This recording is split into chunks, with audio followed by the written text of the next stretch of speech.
ગઈકાલે જે અમદાવાદના મેઘાણીનગરમાં જે પ્લેન ક્રેશ થયું એમાં લગભગ 290ની આસપાસ યાત્રિકો સામેલ હતા. તેઓનું દુઃખદ અવસાન થયું છે.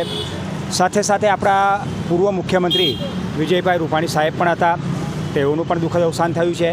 ત્યારે આવા સમયે અમે નગર પ્રાથમિક શિક્ષણ સમિતિ વતી અને ચોથા વર્ગ કર્મચારી સંઘ વતી તેઓને શ્રદ્ધાંજલિ આપીએ છીએ.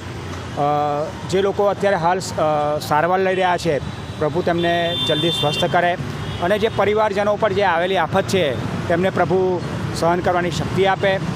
અને આવું જ્યારે દુઃખદ આટલી ઘટના બની હોય ત્યારે એક સંવેદનશીલ તરીકે અમે લોકોએ 3 દિવસ હડતાલને મોકૂફ રાખી છે. 13, 14 અને 15, 16 તારીખથી સવારથી અમારો જે સમય છે 9-10 વાગ્યાનો, ત્યાંથી અમારી હડતાલ યથાવત રહેશે. આ તમારે કેટલા દિવસની લડત ચાલે છે? આગળની તમારી રણનીતિ શું રહેશે પછી? લડત એટલે મારો 8મો દિવસ હતો અને પછી ગઈકાલે જે દુર્ઘટના બની એને લઈને 3 દિવસ અમે લોકોએ બંધ રાખ્યું છે. અમારી જે રણનીતિ છે એ તો જે છે જ છે, પરંતુ અમને અંદર ખાને એવું પણ જાણવા મળ્યું છે કે શિક્ષણ સમિતિ, કોર્પોરેશન હોય, સંગઠન હોય, અમારા કામ માટે સતત એ લોકો ચિંતિત છે. એ લોકો એકબીજાની મિટિંગ પણ કરી રહ્યા છે અને અમને આશા છે કે ગમે ત્યારે એનું સુખદ નિરાકરણ